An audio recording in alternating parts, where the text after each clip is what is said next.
What's up, guys? My name is Jeff. I'm on RDR Gear here in Salt Lake City, Utah. If you don't know what we do, you can find out a couple different ways: Facebook, Instagram, our website, rdrgear.com. We do soft goods, canine gear, Kydex, Safariland, all that good stuff. I just finished day 2 of the Force on Force Symposium here at the Farm Training Center. I've got Christian with me from Core Vision Training, and this today was an awesome class. I'm going to give you a little time to introduce yourself, tell you what you do, and all that good stuff. Hey everybody, my name is Christian Preuiten. I'm one of the operations guys and lead instructors over at Core Vision. Before that, I did 11 years in special operations of the Army. Did all my time up at 2nd Ranger Battalion in Fort Lewis, Washington. Today down here at the farm, we got into our structure assessment course, which was a basic introduction into CQB tactics, as well as 2- and 3-man clearing. Today's class was great for me personally, but I have done other structure assessment classes, but only from the Leo side. So I've never had the soft side, and the way you taught it today and the way you're able to teach it, demo it, then explain the good and the bad, and also the whys and the why nots was super awesome today. That was really helpful. Yeah, on the soft side, with a lot of the new guys that we have show up to the 75th Ranger Regiment, they're very raw, very young. So as soon as you have a new guy show up to your unit, you kind of got to strip everything off, go back to the fundamentals, and build everybody back up to the same level. Yeah. So it's a very similar progression when you have a raw product coming in,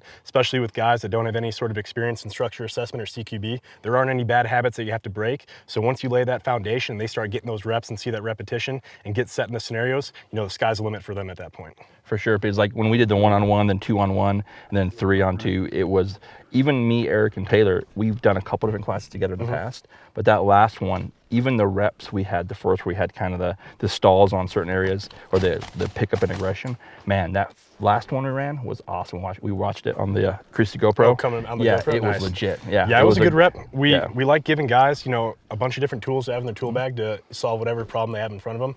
We were going through with partners throughout the entire day. Then we kind of threw a little wrench in it for you guys. We were doing it with 3-man, and it was somebody that you hadn't done any reps with before. So that's where you kind of go back to like, all right, what was the basic fundamentals we learned earlier today? Work on that communication piece a little bit better. The 3-man does make it a little bit easier with covering more threats and whatnot in the area, but at the end of the day, watching you guys from the catwalk, seeing you guys work through the problems on your own and the gears turn, that's what we want to see as an instructor as the course goes on. Today we had a lot of like tactical gear and some LE guys mixed in and some regular civilians. Do you guys have the same kind of structure assessment for civilian side? So we kind of tailor the structure assessment to the students that we have in the class.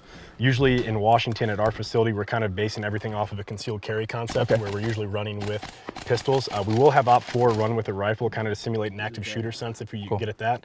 When we do our structure assessment with more law enforcement kind of involved students, we'll let them run their long guns, simulating they're taking it out of their patrol car or running their pistol, whatever they feel comfortable with. But we try to mix in both at that point at the LEO level. Very cool.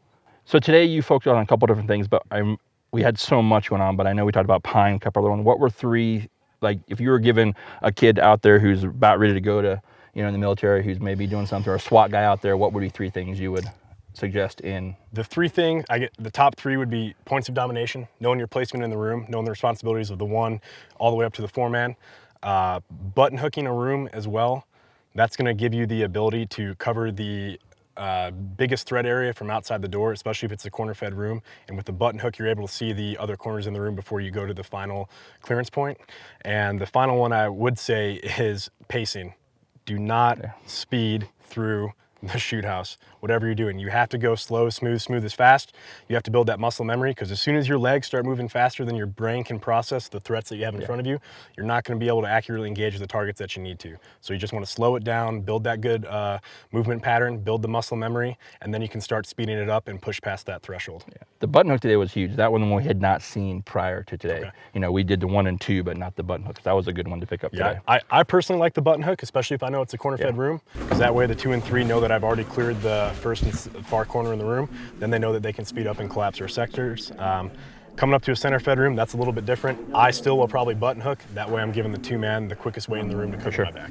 So one of the ones I got stuck on today a little bit was rolling the door. I know you showed it and demoed it, but it was something like, especially me and Taylor both had never seen that. Rolling the door, it's essentially used on an exterior breach, or kind of if you're in a hallway and you have an open door and you don't necessarily want to commit to that room, but you also don't want to pie, because we want a split stack, because with a split stack on the outside of a door, you can have a little bit better cross coverage into the far corners.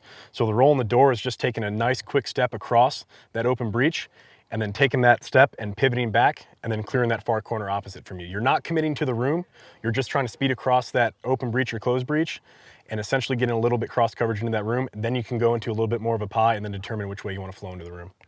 Once you explained it earlier today, once we figured out how to roll the door, that led into a 1 and 2 split stack. Yep. That made that kind of getting to the 1 and 2 much easier. Yep. So that was pretty cool to see. Yeah, and roll the door. At that point, there's got to be some communication at the level. There isn't a certain 1 or 2 man at that point. It's based off of whatever your assessment is of that room, and then you communicate that at the door, and then that guy takes the initiative into the room. Very cool. Today also we talked about, you mentioned, you were explaining a snapshot of the room. As we're pieing or rolling a door, we essentially want to take a snapshot of that room. We're looking at the near and far angles. We're also taking a picture of any furniture that might be in the room that could present a possible red space or danger space to us.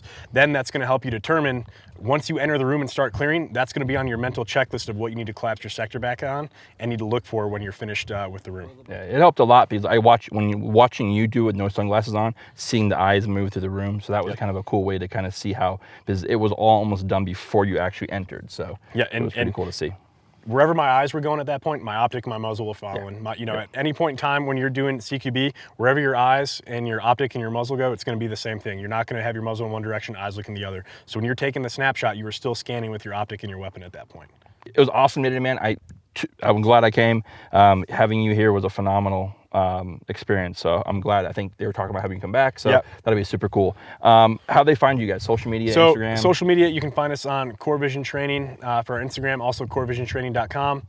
On there, you'll be able to contact me. My email is going to be christian@corevisiontraining.com. It's going to be super easy. I'm the one that usually is answering all the emails for when you sign up for our courses or any sort of questions that you have about our company and website. And then we are talking with Josh. They said they're going to be having us come back out. We're I'll going be to be back coming for out sure. here in July, running our active defense course, which is going to be a structure assessment course based off what we did today, but incorporated with a little bit of medical training and working through casualties with gunshot wounds, knife wounds, tourniquets, and chest seals from there, making quick assessments on any injuries you may come across. Very cool. That'll be a great one. When you guys come back, I definitely won't be here. I thank you for coming out. I appreciate it. Thank you for everything you taught today. Awesome day. As always, guys, we post 2 or 3 videos every week on training, gear, all that good stuff. Until next time, be well. Take care. Also, I appreciate it. Thank you. I appreciate it. Thank you for coming out. Appreciate it. As you guys always, we post 2 or 3 videos. Fucked up that handshake. It's all good. Can we fix it? All right.